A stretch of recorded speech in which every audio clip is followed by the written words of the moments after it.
कुछ व्यस्तताएं भी हावी हैं और कुछ मानसिकता भी।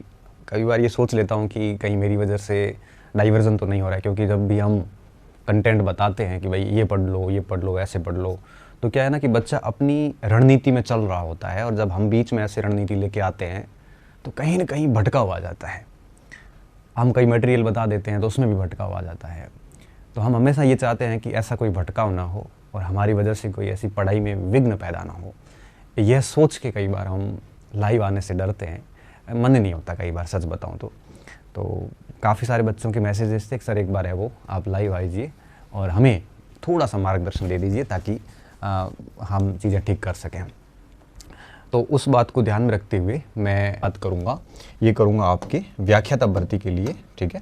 तो आज की हमारी बात रहेगी किसके ऊपर, व्याख्याता भर्ती परीक्षा जो है ये आपके 2022, इस पर मेरी बात रहेगी, जिसका एग्ज़ाम जो है ये अक्टूबर में प्रस्तावित है और इसकी टाइम टेबल भी आ गया है, प्रस्तावित तिथि भी आ चुकी है, बस शेड्यूल आना बाकी रहा हुआ है, टेंटेटिव आ चुका है। तो इस पर मैं बात करूंगा। और मैं आपको पता है कि एक बार पहले भी बता चुका था, जब बीच में मुख्यमंत्री जी ने ट्वीट किया था कि भाई हम एज का देंगे, फ़ायदा देंगे, तो उसके बाद बहुत सारे यूट्यूबर्स वगैरह ने कहा था कि भाई एग्ज़ाम आगे जाएगा ये वो। मैं उस समय भी अडिग था कि एग्ज़ाम टाइम पे होगा, और मैं इस स्थिति में हमेशा पॉजिटिव रहता हूँ। मैं हमेशा बच्चों को यही कहता हूँ कि एग्ज़ाम टाइम पे होगा, क्योंकि मेरा ये मानना है कि हम लोगों के जो ज़िम्मेदार नागरिक हैं या एक अच्छे पदों पे बैठे हैं, तो हमारा ये रहता है कि अगर हम ये बोलते हैं ना कि भाई एग्ज़ाम आगे होगा, तो कहीं ना कहीं आप उस बात पर विश्वास कर लेते हैं और पढ़ाई में एक प्रकार से थोड़ा सा भी विघ्न पड़ ही जाता है, मान के चलिए। तो हम लोगों को ये ठीक नहीं लगता ऐसे बोलना कि नहीं एग्ज़ाम आगे जाएगा, तो हम लोग अक्सर यही बोलते हैं कि एग्ज़ाम टाइम पे होगा, ठीक है। तो अगर असलियत बताऊँ ना, तो अभी भी एग्ज़ाम टाइम पे ही होगा, ठीक है। कोई स्थितियाँ ऐसी आती है तो अलग बिंदु है, लेकिन एग्ज़ाम टाइम पे होगा। अगर आगे भी बढ़ता है ना तो कोई 15-20 दिन की बात रहती है, उसमें कोई बड़ा फ़र्क नहीं पड़ता, ठीक है। तो हमेशा एग्ज़ाम की तिथि जो है, जो संभावित होती है, उसको मान के चलिएगा आप। इससे क्या होता है कि हमारी पढ़ाई का रिदम जो है बना रहता है। अदरवाइज़ क्या होता है कि थोड़ा सा भी बीच में रिदम टूटता है ना, तो पढ़ाई बड़ी डिस्टर्ब होती है। और मेरा एक मज़ेदार एक्सपीरियंस मेरा भी और आपका भी है। फ़र्क इतना है कि मैं उसको बयां कर पा रहा हूँ और आप उसको कर नहीं पाते बयां। जब भी पढ़ाई थोड़ी सी गति से हटती है ना, तो उसके बाद वापस पटरी पे आने में 8-10-12 दिन ले लेती, 15 दिन ले लेती है। तो 1-2 सप्ताह का पूरा जो डिस्टर्बेंस है, ये अपने आप में बहुत बड़ा डिस्टर्बेंस होता है। इसलिए मैं हमेशा मान के चलता हूँ कि जो भी तिथि प्रस्तावित है, उस तिथि को आप अंतिम तिथि मानिए और उसके अनुसार अपनी तैयारी को अंजाम दीजिए, ठीक है। ये तो बात हो गई। अब आपके पास में इस तिथि के हिसाब से 1 महीना रहा है शेष, क्योंकि सितंबर के भी 6 दिन जा चुके हैं और अक्टूबर 17 तारीख से परीक्षा है, तो लास्ट 5-6 दिन तो बीच में कोई डिस्टर्बेंस भी आ जाता है। तो हमारे पास अभी मात्र 30 दिन शेष बचे हैं, और मैं ये मानता हूँ कि इन 30 दिनों में एक व्यक्ति अपना सिलेक्शन सुनिश्चित भी करवा सकता है और एक व्यक्ति अपना अच्छी तैयारी के बावजूद भी वो बाहर हो सकता है। तो फाइनल लास्ट जो मोमेंट होते हैं परीक्षा के, वो बड़े महत्वपूर्ण होते हैं। उनको आप कैसे भुनाते हो, इस बात पे तय होगा कि आप सफल होने वाले हैं नहीं होने वाले। अब मान के चलिए कि आपने 1 साल तैयारी करी है, 1.5 साल तैयारी करी है, लेकिन लास्ट 1 महीना अगर आप किसी वजह से अगर भटक जाते हैं, बाधा पड़ जाती है अध्ययन में, तो आप मान के चलिए कि आपके असफल होने के चांसेस बढ़ जाते हैं। और आप ये समझिए कि आपने 1-1.5 साल तैयारी नहीं करी, लेकिन 3-4 महीने से आप बढ़िया तैयारी कर रहे हैं, तो एक लास्ट ये महीना आपको बिल्कुल इन करेगा, आपको अंदर कर सकता है, लिस्ट फाइनल सूची में स्थान बनवाने में बड़ी मदद करता है। तो 1 महीना बड़ा महत्वपूर्ण होता है। अब ये भी नहीं है कि आज ही आप तैयारी शुरू करो फर्स्ट ग्रेड की, तो 1 महीने में कुछ भी नहीं होगा। और मैं कहता हूँ एक क्या, अगर आपने पहले से पढ़ाई नहीं कर रखी है उस परीक्षा की, तो 2-3 महीने भी कम पड़ जाते हैं, क्योंकि फर्स्ट ग्रेड जैसे एग्ज़ाम को कम से कम 4-5 महीने चाहिए होते हैं, ठीक से, अगर आपका सब्जेक्ट ठीक है तो। अन्यथा 1 साल 1.5 साल भी लगता है, ठीक है। अब बात ये आती है कि इस 1 महीने में क्या किया जाए। अब इस 1 महीने में हमारे पास में 2 टाइप के स्टूडेंट हैं, ठीक है। एक ऐसे स्टूडेंट है जो अपना कोर्स पूरा कर चुके हैं, एक ऐसे स्टूडेंट है जिसका कोर्स पूर्ण हो गया 1 बार या 2 बार 3 बार, जितनी भी बार, 1 बार ही भले हुआ बट हो चुका है। और कुछ ऐसे स्टूडेंट है जो जूझ रहे हैं अभी भी, जिनका कोर्स पूर्ण नहीं हुआ है।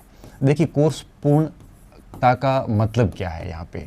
कोर्स पूर्णता का मतलब 100% कोर्स से नहीं है, मेरा कहने का मतलब ये है। कोर्स पूर्णता का मतलब ये है कि अगर आपने लगभग 80-90% सिलेबस भी ठीक से पढ़ लिया है, तो भी कोर्स पूर्णता ही माना जाता है। क्योंकि 10% की तैयारी वैसे भी किसी से नहीं होती है। 450 का पेपर है तो 450 ही बहुत बढ़िया कोई नहीं कर पाता है, क्योंकि किसी के कोई टॉपिक मजबूत नहीं होता, किसी का कोई टॉपिक बहुत कमज़ोर होता है। तो लास्ट तक जाते जाते आप मान के चलिए कि 25-30 जो प्रश्न होते हैं, नंबर है, मतलब 15 प्रश्न ऐसे होंगे, 15-20 प्रश्न जो आपके दायरे से बाहर होंगे। तो हर स्टूडेंट, मोस्टली सारे स्टूडेंट, कुछ टॉपर्स को छोड़ दें तो मोस्टली सारों की तैयारी वैसे भी 90% की होती है। ठीक है, तो 90% की तैयारी बढ़िया तरीके से होती है। बाकी तो ठीक है, 5% ऊपर करते हैं, 5% तैयारी वैसे ही कोई कर नहीं पाता है। और कोर्स पूर्ण नहीं का मतलब ये है कि अभी तक जैसे 60-70% या इससे कम पढ़ा हुआ है, 80% से कम है, 70% से कम पढ़ा हुआ है, तो उसको हम यही मानते हैं कि अभी कोर्स पूरा नहीं। क्योंकि अगर आपने 70% कोर्स भी नहीं पढ़ा है तो फिर इससे लेस कम पढ़ा है तो निश्चित तौर पे हम यही कहेंगे कि अभी कोर्स पूरा नहीं, क्योंकि कट ऑफ भी कई बार 65-70 तक जाती है और आपने कोर्स ही अगर 70 पढ़ा है तो ऐसी स्थिति में हम कैसे दावेदारी करेंगे कि नहीं 70 में से 70 सही तो होते नहीं है। 70% तैयारी की है तो बहुत बढ़िया एक्यूरेसी आती है तो 60% सही हो पाते, इससे ज़्यादा नहीं हो पाते हैं। ठीक है, तो एक चीज़ तो ये हो गई। अब मैं सबसे पहले बात करूँगा कि जिसका कोर्स पूर्ण हो चुका है, एक बार ही सही, 2 बार 3 बार जितना भी हुआ है, उनको क्या करना चाहिए। फिर मैं बात करूंगा कि जिसका कोर्स पूर्ण नहीं हुआ उसको क्या करना चाहिए। ठीक है, अच्छा, एक वर्ग ऐसा भी है जिसने अभी शुरू नहीं किया है, तो उनको तो मैं यही कहूँगा कि आप मेहरबानी करके शुरू नहीं करें। आप अगली अध्यापक भर्ती परीक्षा है या वरिष्ठ अध्यापक, उस पर फोकस करें तो ज़्यादा बेहतर है, क्योंकि 1 महीना आप व्यर्थ ही करोगे, मिलना कुछ नहीं है, ये मैं मानता हूँ। अब आप अगर बहुत एक्स्ट्रा ऑर्डिनरी हैं या कोई ऐसे विरले स्टूडेंट है, बहुत अत्यधिक जीनियस है, जैसे होते नहीं वैसे, अगर है तो उनके लिए मेरी बात लागू नहीं है। मेरे जैसे जो सामान्य विद्यार्थी हैं उनके लिए मैं ये बात कह रहा हूँ। अभी अगर आपने नहीं की है तो तैयारी ना करें, अगर करी है और ये दोनों में से कोई एक स्थिति है तो मैं एक एक पर चीज़ क्लियर करता हूँ। सबसे पहला मैं इस पर आऊँगा कि जिसका कोर्स पूरा हो चुका है उसको क्या करना चाहिए। अब जिसका कोर्स पूरा हो चुका है उसको सबसे पहली जो चीज़ है, सबसे महत्वपूर्ण जैसे बात कहते हैं, रिवीजन। अगर रिवीजन नहीं होता है तो कोर्स पूर्णता का कोई फ़ायदा नहीं मिलेगा। मेरा अनुभव है, मेरी साइकोलॉजी ये कहती है कि जब आप पेपर देने जाओ, जैसे मान लो 16 तारीख को पेपर है आपका, तो लास्ट 10-12 दिन जो है, उन 10-12 दिनों में एक बार जितना कुछ आपने अपनी तैयारी के दौरान पढ़ा है उसको वापस अगर रिवीजन नहीं करते हो तो एग्ज़ाम हॉल में कई सारी चीज़ें आप भूलोगे और फिर सिली मिस्टेक्स होगी, आप कन्फ्यूज़न होगा बहुत सारा, और आप ऐसी गलतियां करके आओगे जो आपको नहीं करनी चाहिए थी। ऐसी गलतियां होगी आपकी, क्योंकि हमारा जो मस्तिष्क है ना, ये जनरली ये देखा जाता है कि 20-21 दिन तक चीज़ों को ठीक से याद करके रख पाता है। उसके बाद में धीरे धीरे स्मृतियाँ धूमिल होती जाती हैं, स्मृतियाँ विस्मृत हो जाती हैं और हम छोटी छोटी गलतियाँ करना शुरू कर देते हैं, छोटे छोटे फैक्ट्स बोलना शुरू कर देते हैं। तो सबसे बेहतर क्या होता है कि एग्ज़ाम जैसे 16 तारीख को है तो आप 1 तारीख से बैठ जाइए और 10-12 दिन में आप वो सब पढ़ लीजिए जो आपने तैयारी के दौरान जितना भी पढ़ा है पिछले 5-6 महीने में, उनको भली नज़र से निकालिए, बट निकालिए ज़रूर। क्योंकि आंखों से निकलने के बाद एक तो अंदर से कॉन्फिडेंस आएगा, पहली चीज़, और दूसरी बात, परीक्षा हॉल में कन्फ्यूज़न कम हो जाएगा। अन्यथा क्या होगा कि बहुत ज़्यादा कन्फ्यूज़न होगा, हर 2 प्रश्न में आके आप गलती करोगे। तो पहली चीज़ तो आपको ये ध्यान रखनी है कि कम से कम 2 बार रिवीजन सुनिश्चित कर लो आप। एक रिवीजन जो है वो अब आगे लगभग 20 दिन है आपके पास में, एक रिवीजन तो 20 दिन में कर लो आप। ठीक है, उसको थोड़ा सा गहराई से करो। रिवीजन कैसे करते हैं, जैसे मान लो आपके पास में ये पेज है, आपने पहले पढ़ा है तो अंडरलाइन वगैरह भी की होगी, तो उन मोटे मोटे अंडरलाइन वगैरह को देख लीजिए, सारी चीज़ें नहीं भी देख पाओ। हाँ, अगर कोई महत्वपूर्ण बात है, आपको आपने जो अंडरलाइन किया वो बात आपको समझ में नहीं आ रही है तो उसके पीछे का थोड़ा सा विवरण भी पढ़ लो। अगर आपको अंडरलाइन देखते ही समझ में आ गया है पूरा पीछे का किस्सा, तो अगले अंडरलाइन पे आओ। इस प्रकार से थोड़ा सा गति से रिवीजन करो एक बार। तो आपका पूरा प्रयास होना चाहिए कि दोनों पेपर का, देखो 2 पेपर है, आपको छोड़ना नहीं कोई पेपर। आप 5 से 6 घंटे फर्स्ट पेपर को सेकंड पेपर को दो, कम से कम दो अब आप, क्योंकि अभी 1 महीना जो है वो बड़ा महत्वपूर्ण महीना है ये। ठीक है, और कम से कम 3-4 घंटे आप जो है वो किसको, फर्स्ट पेपर को भी दो। इस तरह से दोनों पेपर को कोशिश पूरी करो कि 20 दिन में मोटा मोटा सिलेबस आपके नज़रों से निकाल लो। मैंने रिवीजन का तरीका भी आपको बता दिया, और 20 दिनों में ये कर लो। फिर लास्ट के 10 दिन और बचेंगे, 10-12 दिन 15 दिन जो भी हैं, अब एग्जैक्टली 10 या 15 दिन बचे हुए हैं, 15 दिन में एक बार और रिवीजन करो। तो कोशिश ये रहनी चाहिए अभी कि आपको कम से कम 20 और 10 का फॉर्मूला सेट करके और रिवीजन करना। और मैं मानता हूँ कि एक स्टूडेंट ने अगर एक बार सिलेबस पढ़ रखा है और रात दिन एक करके पूरी सोशल दुनिया से हट के अपने पाठ्यक्रम पे पूरा विश्वास करके अगर लगता है तो डेफिनेटली वो 20 दिन में कोर्स पूरा कर सकता है। अगर आप पूरी दुनिया की पंचायती करने बैठ गए, कई सारे स्टूडेंट्स से कन्वर्शन करने बैठ गए, तो वो आपको डाइवर्ट कर देंगे। आप दूसरों का मटेरियल देखने लग गए, आप दूसरों से पूछने लग गए, तो आपको अपनी सामग्री पे अविश्वास हो जाएगा। ऐसी स्थिति में 20 दिन तो क्या 20 महीने में भी आपका पाठ्यक्रम पूरा नहीं होगा। तो ये करने के लिए पहली शर्त ये है कि आपको बाकी दुनिया से कट होना चाहिए। और मैं मानता हूँ कि आपको अपना एक निश्चित स्थान तय कर लेना चाहिए। अभी अगर आप बाड़मेर में बैठे हो तो बाड़मेर में भूमिगत हो जाओ। भूमिगत होने का मतलब है किसी से कोई संपर्क नहीं। अगर आप जयपुर बैठे हो तो वहाँ भूमिगत हो जाओ। जहाँ भी बैठे हो वहाँ सेट हो जाओ। अब न तो घर आना है, न आपको कहीं जाना है, न सोशल मीडिया पर टाइम खराब करना है। आपको अपने मोबाइल में ज़रूरी बातें रखनी है, बाकी सारी हटा देनी है। और अगर ऐसा समर्पण कर पाते हो तो आपको इतना मिलेगा जितना आपने त्यागा है ना, उससे कहीं कहीं गुना अधिक आपको प्राप्त होगा। तो सबसे पहली चीज़ क्या करनी है कि आपको देश दुनिया से कोई मतलब नहीं, कौन क्या मटेरियल पढ़ रहा है छोड़िए। आपने पिछले 7 महीने से जो काम किया है, 5 महीने से, 4 महीने से, 2 महीने से जो मेहनत की है, उस पर विश्वास कीजिए। उसी मटेरियल को बार बार पढ़िए। अभी मैं ये बात क्यों कह रहा हूँ, क्योंकि मुझे अभी कई सारे बच्चों के मैसेजेस आते हैं, सर आपके नोट्स दे दो। अब देखो मेरे पास तो पहली बात है कि नोट्स ही नहीं है। मैं बच्चों को क्लास के अंदर, आपको भी पता है कि मैंने ऑनलाइन क्लासेस में एक एक चीज़ लिख लिख के, बोल बोल के, समझा समझा के लिखवाई है। तो अच्छा, पहली बात। दूसरी बात, अगर मैं नोट्स कहीं से प्रोवाइड भी करवाता हूँ तो अब आप 1 महीने में कैसे पढ़ोगे। इसलिए कह रहा हूँ कि नई सामग्री मत लाइए। अब आप सिर्फ और सिर्फ जो कुछ पढ़ा है उसी को वापस पढ़िए और दुनिया से संपर्क मत रखिए। क्यों? क्योंकि दुनिया हौसला गिराने का कार्य करती है। ऐसी स्थिति में तो अक्सर वो हौसला गिराती है। वो आपको ऐसे 2 सवाल पूछ लेंगे जो आपने कभी नहीं पढ़े। आपका मन निराश हो जाएगा कि यार मेरे को तो आ ही नहीं रहा है। मैं आपको एक बात बताना चाहूँ कि किसी भी स्टूडेंट की 100% तैयारी कभी नहीं होती। आप उसको 2 सवाल पूछ लो, उसको भी नहीं आएंगे। आप 100% के लिए क्यों दौड़ते हो? अब कई बच्चे के ऐसे मैसेज आता, सर मैं टेस्ट पेपर देखता हूँ तो उसमें से मेरे को 15% नहीं आ रहे होते हैं 100 में से, तो मैं डर जाता हूँ, पता नहीं क्या होगा। 100 में से 100 किसी को नहीं आते हैं। और मैं कह रहा हूँ कि 100 में से 100 ना कोई कर सकता, ना किसी कंटेंट से आपको 100 में से 100 मिलेंगे, और ना कट ऑफ 100 में से 100 रहती है। आपको काम 70% का कर रहा है, तो 2, 4, 5% अगर छूटते भी है ना, तो ये स्वाभाविक है। अगर मैं खुद पढ़ा रहा हूँ, इस प्रोफेसर का बैच ले रहा हूँ, मैं खुद पेपर दूंगा ना, तो मेरे से भी 80% से ज़्यादा नहीं होंगी। क्यों नहीं होंगे? क्योंकि कर नहीं सकते आप। इसीलिए तो इतने बच्चे आने के बावजूद भी कट ऑफ आप देखिए 70% cross first grade second grade में अक्सर नहीं करती है। रीज़न साफ है कि आप उस 100% नहीं होने के कारण टेंशन मत लीजिए। अगर आप किसी भी पेपर को निकाल रहे हैं, प्रैक्टिस कर रहे हैं, और आपका अगर स्कोर 70%, 65% प्लस बन रहा है, तो आप मान के चलिएगा बहुत बढ़िया स्थिति में है, बहुत बढ़िया स्थिति में। ठीक है ना? छोटी मोटी तो क्या है ना कि सारे आप दुनिया भर का सारा हिस्ट्री पढ़ लोगे ना, तब भी आपसे 5-10 सवाल तो जाएंगे ही जाएंगे।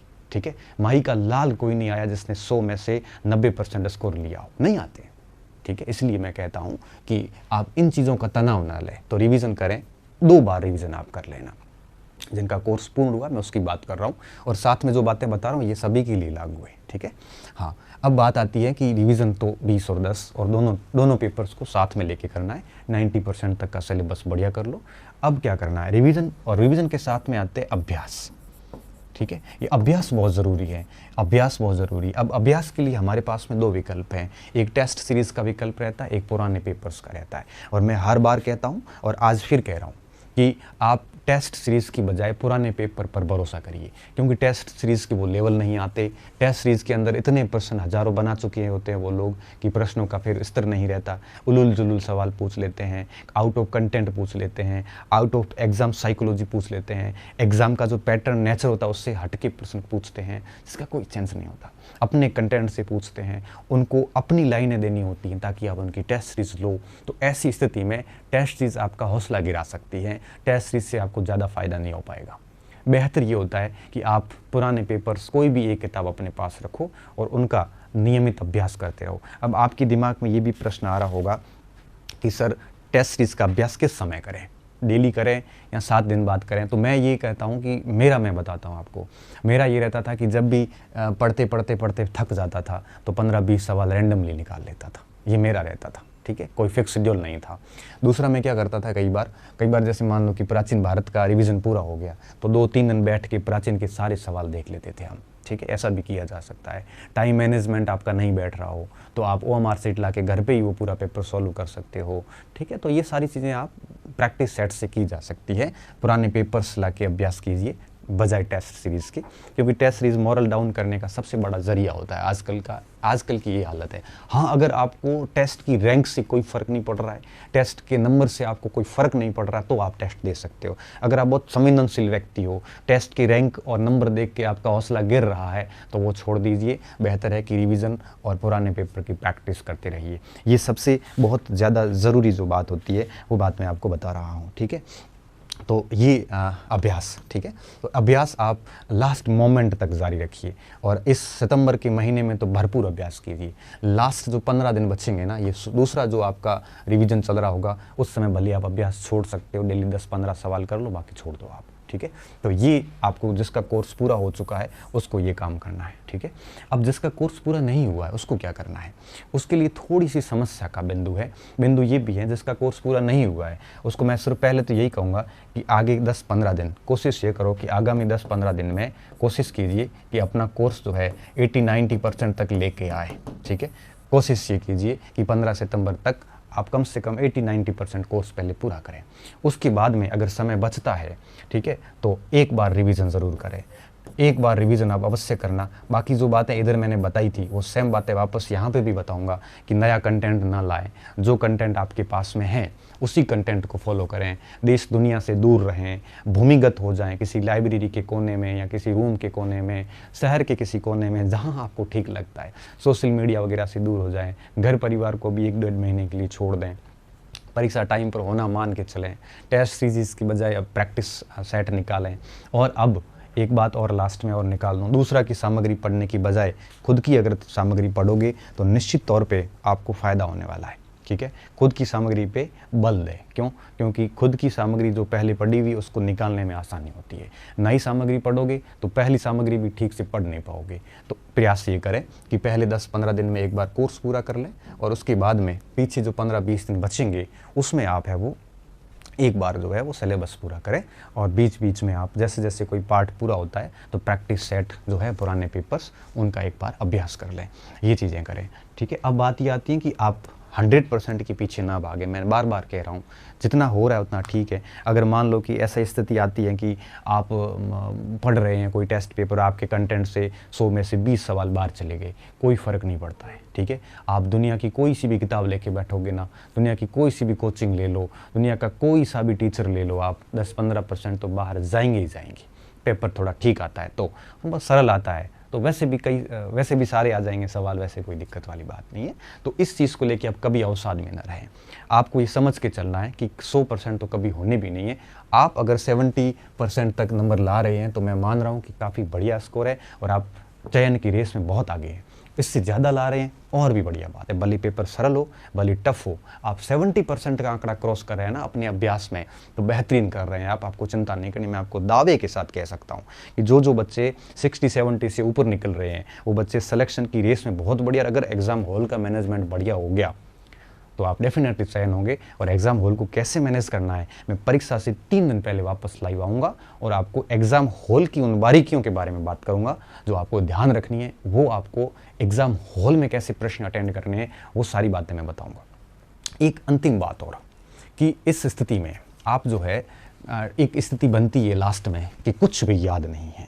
ये स्थितियाँ अक्सर हर स्टूडेंट के साथ बनती है, मेरे साथ भी बनी थी, आपके साथ भी बनेगी और हर किसी के साथ बनती है। लास्ट में ये लगने लगता है कि कुछ भी याद नहीं है, पिछले इतने महीने से प्रिपरेशन कर रहे हैं, कुछ भी याद नहीं है। लेकिन देखना ये चीज़ें जो है हम जब पढ़ते हैं, सिलेबस अधिक होता है ना, हमारे बातें अवचेतन मन में चली जाती हैं।